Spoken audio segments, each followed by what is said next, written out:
di Jawa gitu. Nah, sebenarnya kalau disebarkan mah di Irian itu masih luas kan.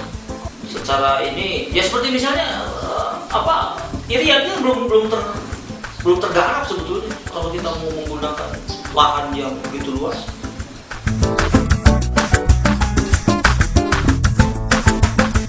Pertamanan penduduk yang barangkali mungkin tidak terkendali juga itu akan menjadi masalah kalau tidak dikendalikan dengan baik.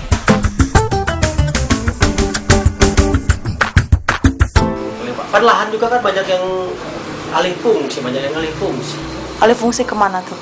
Ya aja bikin pabrik itu, bikin Tidak ada batasan bahwa lahan-lahan yang bisa dibangun itu, mestinya kan lahan-lahan yang dibangun itu adalah lahan yang memang sangat kritis gitu, yang sudah tidak bisa ditanami lagi. Nah di kita kan ironisnya justru lahan-lahan yang jadi perumahan, lahan-lahan yang jadi pabrik itu adalah lahan-lahan yang produktif kan. Sawah. Coba sekarang di mana? Di Bekasi, Karawang. Karawang itu kan lumbung padi kan, terkenal kan lumbung padi Karawang. Nah sekarang kan di Karawang sudah banyak pabrik-pabrik kan, sudah pepet dari Jakarta, terus Bekasi ke Karawang itu kan banyak pabrik sekarang. Ya pasti akan sangat berpengaruh. Belum.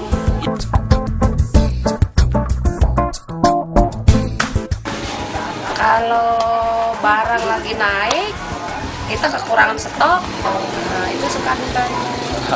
Kemarin kan dari bulan-bulan 11 mencapai bulan 12, perkiraan kan tadinya mau panen gitu ya, stok kita itu kan turun BBM, otomatis saya kurangi gitu. Ternyata BBM turun tidak merubah keadaan, maksudnya harganya itu tidak rubah gitu.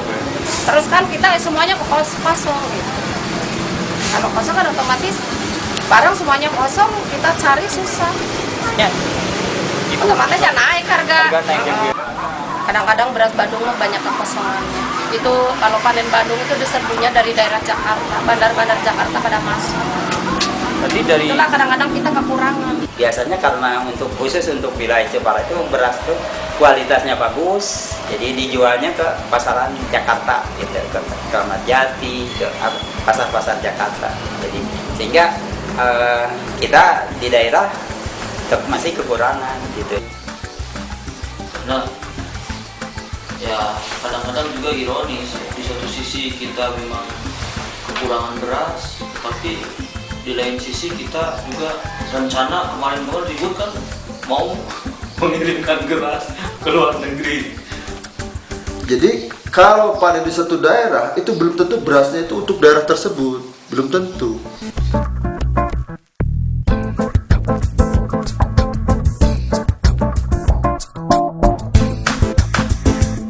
Pada pangan pertama itu dulu zaman Pak Harto itu ditunjang oleh program pemerintah Bimas Inmas.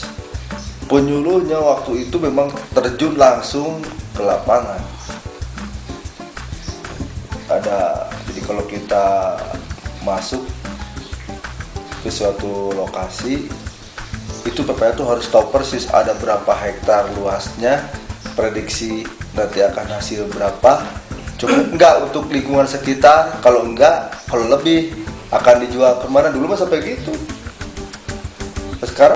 Kalau sekarang mah cuma lihat dari BPS datanya.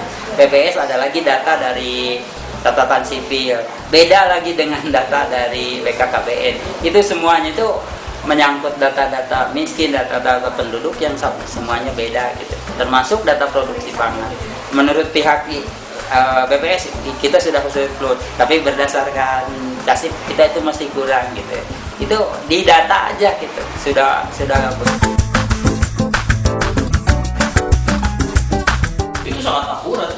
Nah kita kan ketinggalan dari aspek itu, kita sangat ketinggalan.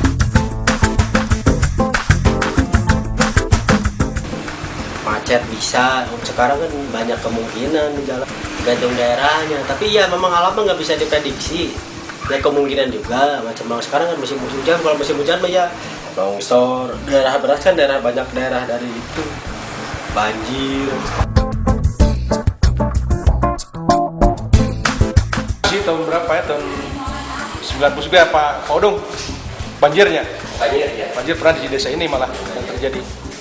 Ya masih kurang kan, macam kemarin kalau umpamanya tiba-tiba kena banjir, nggak gagal panen, nyesok, gimana? Kalau pemerintah menganggap sekarang sudah berhasil swasembada, padahal hanya dari satu sektor saja, hanya dari benihnya saja. Karena faktor lahan tidak terpenuhi, artinya lebih banyak yang kebanjiran, ya. Waktu musim hujan kebanjiran, waktu musim kemarau kekeringan, dan itu selalu berlanjut. Artinya pemerintah tidak mampu.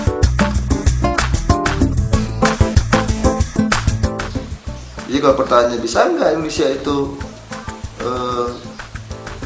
memproduksi, bukan hanya bisa, bahkan bukan hanya untuk Indonesia, bisa jadi negara produsen pangan terbesar di dunia.